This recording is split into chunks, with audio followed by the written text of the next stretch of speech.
Untuk makluman ahli yang berhormat dan khususnya kepada YB Puchong, jumlah kumulatif bantuan yang disahkan positif COVID-19 mulai 29 Ogos 2020 hingga 12 Oktober 2021 adalah seramai 46,550 orang bantuan, tidak termasuk 9 kes melibatkan bayi bantuan wanita.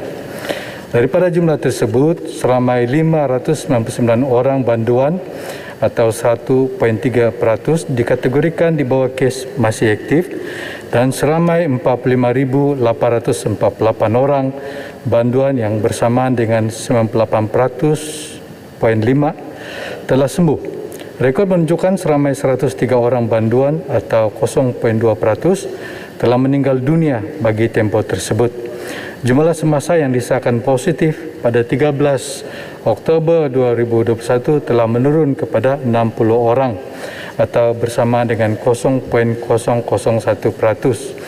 Sehingga 30 hari bulan 10 2021 seramai 237,660 bantuan telah menjalani saringan COVID-19.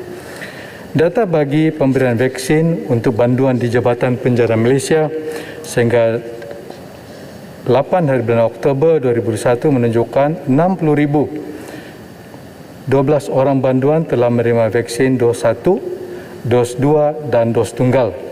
Di mana daripada jumlah tersebut seramai 31,691 orang bantuan telah menerima dos 1, 11,140 orang bantuan telah lengkap dos 2 dan jumlah bantuan yang menerima dos tunggal adalah seramai 17,181 orang bantuan.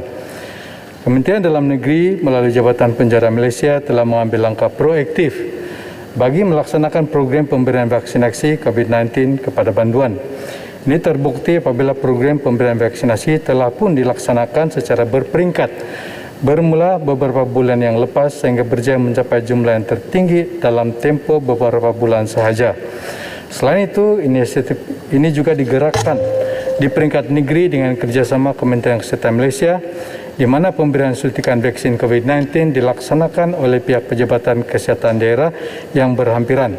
Dalam masa yang sama, program ini akan terus dilaksanakan dan diperhebatkan dari masa ke semasa di bawah program vaksinasi COVID-19 kebangsaan bersama-sama dengan Kementerian Kesihatan Malaysia dan COVID-19 Immunization Task Force atau CITF. Terima kasih, Tuan Dipertuan. Terima kasih. Pertama. Terima kasih, Tuan Speaker. Terima kasih, Yang Berhormat Tuan Menteri. Soalan saya berkaitan dengan vaksin yang telah pun diberikan. Adakah Yang Berhormat mempunyai angka-angka berkenaan dengan kekerapan seseorang mendapat COVID setelah telah pun diberikan 2 dos vaksin di dalam penjara? Itu pertama. Dan nombor 2, kita lihat bahawa bukan keseluruhan yang telah pun divaksin. Di dalam keadaan itu, apakah langkah-langkah yang akan ambil oleh kementerian untuk pastikan bahawa pergerakan bantuan-bantuan daripada penjara keluar khususnya ke mahkamah dan sebagainya dapat dikawal keadaan COVID-19 mereka itu? Terima kasih, Tuan Speaker. Terima kasih.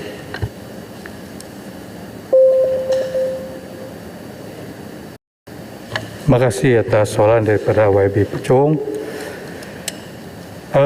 Saya mohon maaf kepada YB kerana saya tidak ada data berkaitan dengan kekerapan yang berlaku setelah diberikan suntikan vaksin. Pada masa sekarang, bagaimanapun saya akan memberikan jawapan bertulis kepada Yang Berhormat.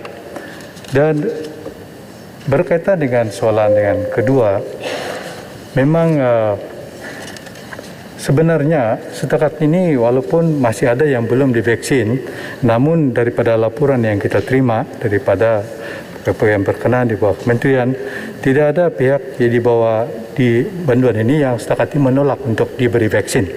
Cuma saja untuk pelaksanaan suntikan vaksin ini kepada mereka-mereka yang terlibat. Dan untuk makluman, sebenarnya mereka yang telah diberi vaksin setakat ini dalam jumlah yang agak ramai, yaitu 107,000 orang 107.990 orang setakat 27 hari bulan Oktober 21. Terima kasih. Terima kasih. Ada soalan tambahan kedua? Tak ada. Pucung? Ada apa-apa nak tambah? Tak ada. Tadi soalan saya, Tuan Speaker, berkenaan dengan apa langkah yang diambil untuk pastikan bahawa mereka yang belum divaksin ataupun hanya dapat satu dos, dikawal pergerakan mereka, kerana mereka ini keluar masuk dari penjara. Jadi dalam keadaan tersebut ada risiko kepada pihak-pihak yang mereka lalui, mahkamah, pihak polis, pihak yang penjara dan sebagainya. So itu soalan saya. Kita faham bahawa bukan semua yang telah pun menerima vaksin, dan dalam keadaan tersebut memang ada risiko. Jadi kita ni khawatir, kita ni bagaimana kerajaan hendak mengawal keadaan itu. Itu soalan saya. Terima kasih. Saya pergi balik Ya, mahkamah. yang berhormat, sebenarnya mereka yang di penjara, mereka mengikuti SOP, memakai PPE ketika mereka membawa banduan-banduan ini, sama ada ke urusan yang pertama ataupun sehingga pada urusan kepada mahkamah. Sebenarnya setiap mereka juga yang baru masuk, semua di seluruh penjara Malaysia, terdapat satu transit point di mana mereka tidak boleh samakan dengan banduan-banduan lain. Mereka ada diasingkan terlebih dahulu. Dan usaha kerajaan termasuklah menggunakan PLKN ini, PLKN untuk tempatkan sebagai pusat transit sebelum mereka dihantar ke penjara sebenar. Terima kasih. Terima kasih.